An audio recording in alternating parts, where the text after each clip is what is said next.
உங்களுக்கு என்ன வேணும்? கதிரவன் வந்தாரா? அவர் இங்க இல்லையே.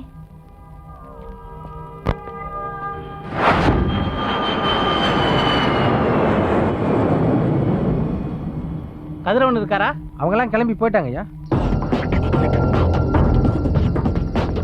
சொல்லுப்பா. விமான நிலையம் முழுவதும் தேடி பார்த்தேண்ணே, எங்கேயும் காணாண்ணே. நல்லா தேடி பாத்தியா? சரி சரி, சீக்கிரம் வா, சீக்கிரம் வா. நீ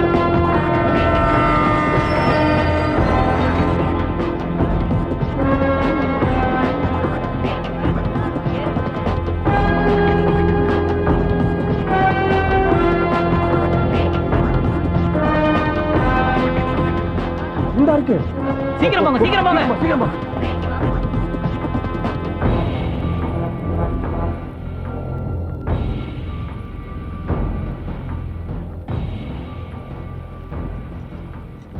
பயணிகளின் கவனத்திற்கு வண்டி எண் 2676 சென்னை செல்லும் கோவை விரைவு வண்டி 2வது நடைமேடையில் இருந்து இன்னும் சற்று நேரத்தில் புறப்படும்.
நமது அம்மா மென்பொருள் நிறுவனம் தனது 5வது ஆண்டு விழாவை சிறப்பாக நடத்தி வருகிறது. ஒவ்வொரு ஆண்டு விழாவிலும் நமது நிறுவனம் கண் தானம், இரத்த தானம் வழங்கி வருகிறது. இதுவரைக்கும் நாம் 1 லட்சம் லிட்டர் இரத்தத்தையும் 15,000 ஜோடி கண்களையும் தானம் செய்திருக்கிறோம். இப்பொழுது நமது நிர்வாக இயக்குனர் திரு கதிரவன் அவர்கள் உங்களோடு பேசுவார்கள்.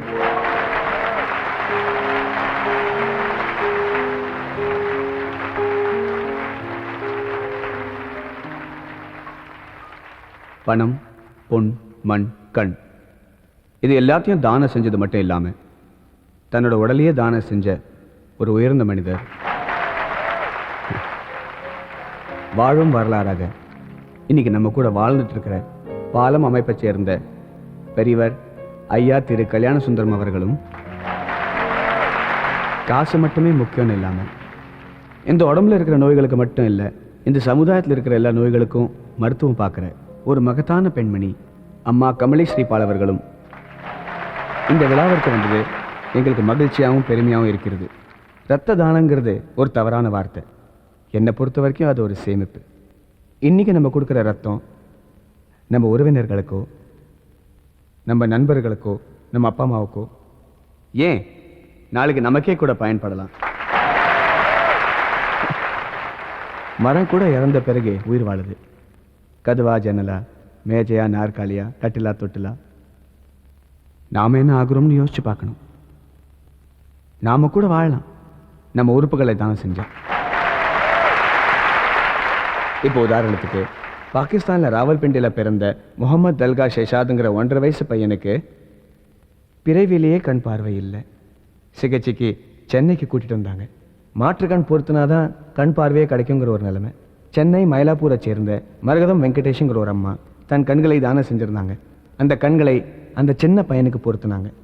முகமது தல்காக்கு கண் பார்வை கிடைத்தது.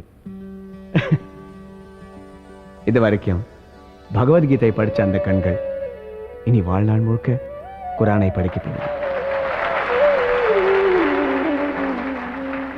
பார்க்கிற கண்களுக்கு தெரியல மதமும் ஜாதியும்.